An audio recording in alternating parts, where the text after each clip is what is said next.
Hello guys, good evening and welcome back once again. So in continuation with the chapter body fluids and the circulation, we have another important topic, that is the blood group. Last video mein student I have already taught you about the ABO blood grouping. Now in this video clip, a very short video clip, I am just going to explain you about the second type of blood grouping, that is the RH grouping. पिछली video में हम लोगों ने चर्चा किया था blood grouping का जो क्राइटेरिया होता है वो क्या होता है. डेफिनेटली आपको याद होगा, specific antigen and antibody, these are the special protein, specially the antigens, presence or absence of the antigens on the surface of RBC.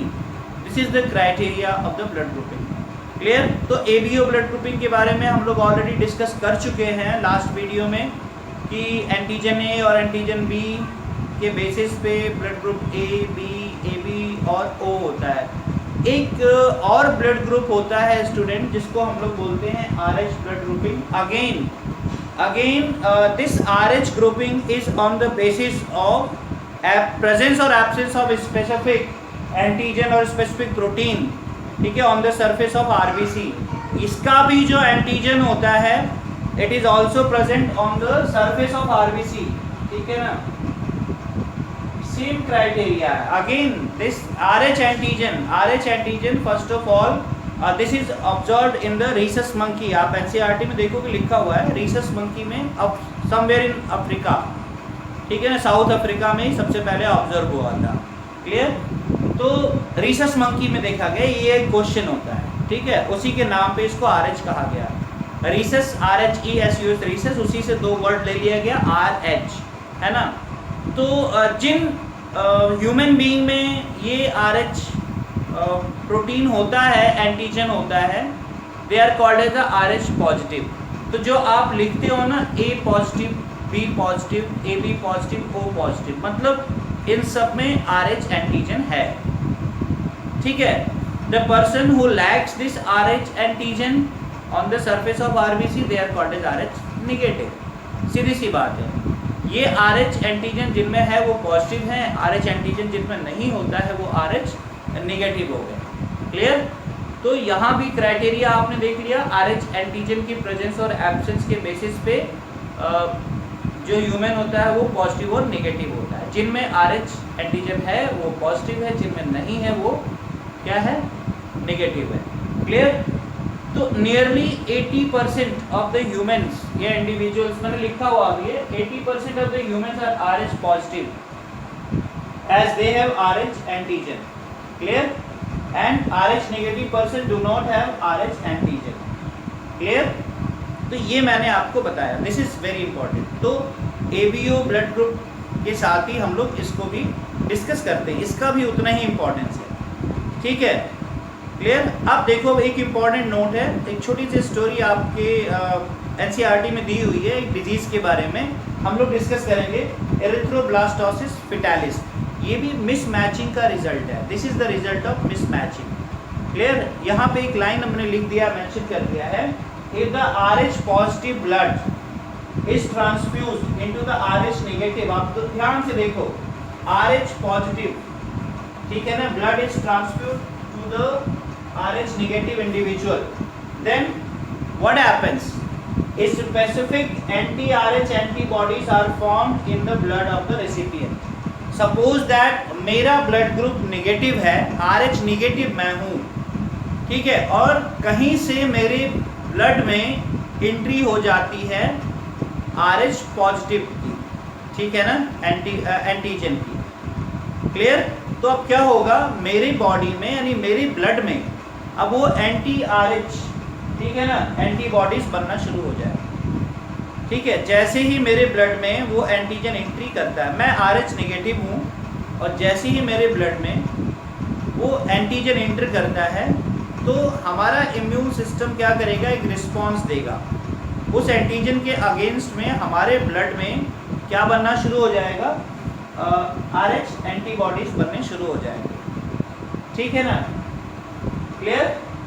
ये मैंने लिख दिया यहाँ पे, रेसिपिएंट के ब्लड में अगर निगेटिव रिसिपिएंट निगेटिव अगर है, RH नेगेटिव पर्सन है, अगर उसने रिसीव कर लिया ब्लड जिसमें क्या है RH एंटीजन है, तो उस रेसिपिएंट के ब्लड में भी क्या बनना शुरू हो जाएगा, एंटीबॉडीज बनने शुरू हो जाते हैं, specific anti RH antibodies are form. ये हमारा इम्यून सिस्टम कराता है, ये सारी चीज़ें हमारा इम्यून सिस्टम इसके लिए रिस्पॉन्सिबल है। Clear? Our immune system is whole is responsible for this, ठीक है ना। एक्चुअली ये प्रोटेक्शन के लिए होता है, हमारे इम्यून सिस्टम प्रोटेक्ट करने की कोशिश करता है। कोई भी एंटीजन जब हमारी बॉडी में एंट्री करता है तो हमारा इम्यून सिस्टम एक्टिव हो जाता है and it starts producing antibodies against that antigen, वही चीज़ होता है, ठीक है स्टूडेंट। तो एक केस होता है, बहुत ही इंपॉर्टेंट केस है, आप लोग जानोगे, and that case is which one, erythroblastosis fetalis. तो इसको हम लोग डिस्कस करते हैं थोड़ा सा, ठीक है।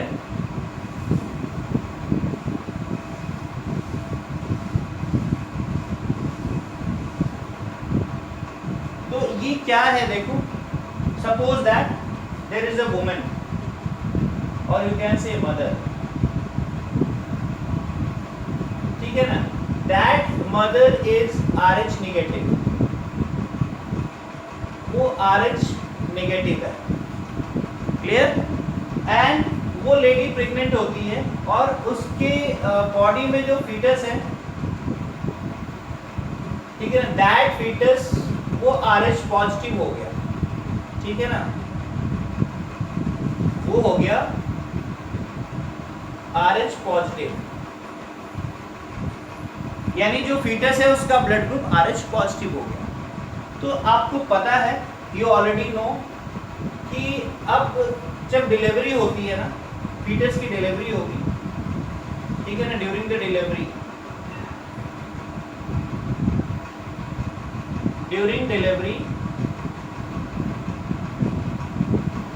अब क्या होता है कि when there is a damage of the placenta, although the fetus and the mother, these are well separated through the placenta, तो उनका ब्लड कहीं मिक्स होने की चांसेस नहीं होते, ठीक है। there is no any chance of mixing of the blood because the blood of the fetus and the blood of the, यानी maternal and fetal blood is well separated through the placenta, ठीक है। ये NCERT में लिखा हुआ है, आप read कर लीजिएगा, you have to read it, ठीक है। So the blood of the fetus and the blood of the mother, they are well separated through the placenta, so there is no any chance of mixing of the blood. तो उस समय अभी कोई खतरा नहीं है, किसी को कोई खतरा नहीं। लेकिन अब सेकेंड केस में देखिए क्या होता है, डिलीवरी के समय क्या होता है, जब फीटस बाहर आ जाता है और प्लेसेंटा बाहर आता है, तो उस समय कुछ टिश्यूज डैमेज होते हैं। तो क्या होता है ड्यूरिंग द डिलीवरी, ठीक है ना, what happens, blood of fetus, ठीक है ना, गेट मिक्स्ड, ठीक है ना, with the blood of mother, ठीक है ना, क्लियर। अब वो बच्चे का, फीटस का थोड़ा सा ब्लड जो है वो मदर के ब्लड के साथ मिक्स हो गया, ठीक। अब व्हाट हैपेंस, अब देयर इज फॉर्मेशन ऑफ, अब क्या होगा, फॉर्मेशन ऑफ, क्या हो जाएगा, antibody, anti RH antibodies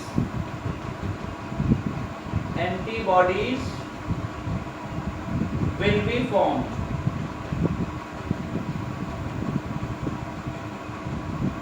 in mother, clear. जैसे ही जो पॉजिटिव RH पॉजिटिव फीटस है उसका ब्लड जब मदर के ब्लड के साथ मिक्स हो गया, तो जो पहला बच्चा है वो तो सेफ निकल के बाहर आ गया, कोई प्रॉब्लम नहीं हुई। लेकिन डिलीवरी के समय टिश्यूज जब डैमेज हो रहे हैं, प्लेसेंटा जब निकल के बाहर आ रहा है, तो फीटस का जो ब्लड होता है ना, वो जो होता है वो मदर के ब्लड में इंटर कर जाता है, थोड़ा सा ब्लड इंटर कर गया, और जैसे ही वो RH एंटीजन मदर में गया ठीक है, RH एंटीजन जैसे मदर के ब्लड में गया एंड मदर का जो होता है इम्यून सिस्टम वो उसके अगेंस्ट अब क्या करेगा, वो एंटी RH एंटीबॉडीज बनाना शुरू कर देगा। क्लियर। अब क्या होता है ड्यूरिंग द सब्सिक्वेंट प्रेगनेंसी, यानी अब देखो सेकंड जब प्रेगनेंसी होती है, ठीक है ना, सेकंड प्रेगनेंसी, ठीक है ना, सेकंड प्रेगनेंसी, ठीक। अब सेकंड प्रेगनेंसी के समय आप देखोगे क्या होता है, मदर के ब्लड में ऑलरेडी ये बन चुका है ना, एंटीबॉडीज बन चुके हैं वहां पे, ठीक है ना, क्लियर, एंटीबॉडीज बन चुके हैं, ठीक है। अब क्या होगा, अब प्लेसेंटा के थ्रू सेकेंड फीटस के बॉडी में अब ये एंटीबॉडीज डिफ्यूज कर जाएंगे, ठीक है, ये एंटीबॉडीज डिफ्यूज कर जाएंगे, ठीक है। और जैसे मैंने पहले भी बताया था AB ब्लड ग्रुपिंग में सिमिलर एंटीजन एंटीबॉडी में रिएक्शन होता है। क्लियर। अब क्या होगा, जैसे ही उस फीटस के ब्लड के साथ ये एंटीबॉडीज मिक्स होंगे, मैं सेकेंड प्रेगनेंसी की बात कर रहा हूँ, I am talking about the subsequent pregnancy. First में कोई प्रॉब्लम नहीं हुई, सेकेंड में क्या हुई, अब क्या होता है, कुछ मदर तो निगेटिव है ना, लेकिन उसके ब्लड में ये एंटीबॉडीज बन चुके, एंटी RH एंटीबॉडीज बन गए, ठीक है। और जब सब्सिक्वेंट प्रेगनेंसी हुई और फीटस पॉजिटिव रहा, दूसरा फीटस भी अगर RH पॉजिटिव है, ध्यान दीजिएगा, दूसरा फीटस भी अगर RH पॉजिटिव हुआ तो अब क्या होगा, ये एंटीबॉडीज मदर के ब्लड से डिफ्यूज होके फीटस के ब्लड में चले जाएंगे, ठीक है ना। और वहां पे फिर ये क्या होगा, एंटीबॉडी एंटीजन एंटीबॉडी रिएक्शन, क्योंकि जो फीटस है वो पॉजिटिव है, यानी वहाँ पे एंटीजन है, RH एंटीजन है, ठीक है ना, और मदर की ब्लड से एंटीबॉडीज पहुँच गया, है ना। तो अब एंटीजन एंटीबॉडी रिएक्शन होगा, जिससे दो प्रॉब्लम होती है वहाँ पे, क्या होगा, RBCs डैमेज हो जाएंगे, ठीक है ना, ये NCERT में लिखा हुआ है डैमेज ऑफ RBCs, ठीक है ना, और जॉइंटिस,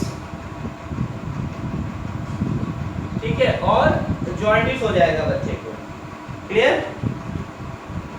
है ना, डैमेज ऑफ द RBC यानी RBCs विल बी डिस्ट्रॉयड, ठीक है, और जॉइंटिस, ये दो चीजें हो जाएगी and ultimately this will lead to the death of the fetus, ठीक है ना, because of these two condition these are the fatal, ठीक है ना, and leads to the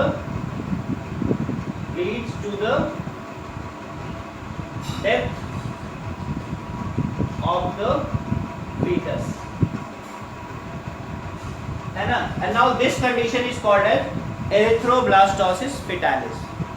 तो ऐसा बच्चा जो होता है वो अंदर ही वूम्ब में ही माँ के गर्भ में ही मर जाता है ना, ऐसा होता है, क्लियर। सो इसीलिए आज हमारा मेडिकल साइंस बहुत एडवांस है और medical science is very advance.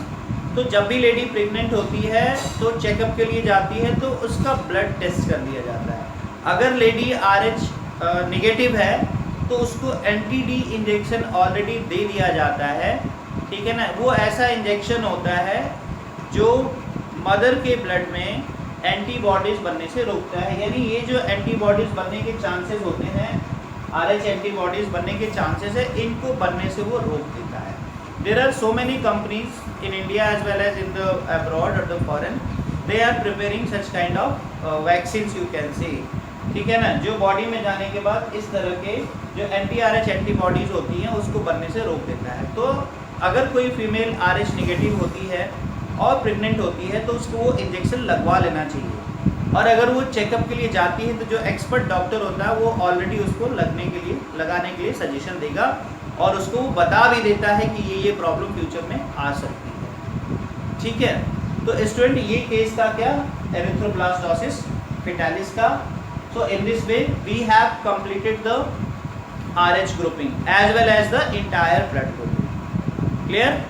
So thank you very much for listening me very patiently. Next time I will tell you about the mechanism of the blood clot. Thank you very much.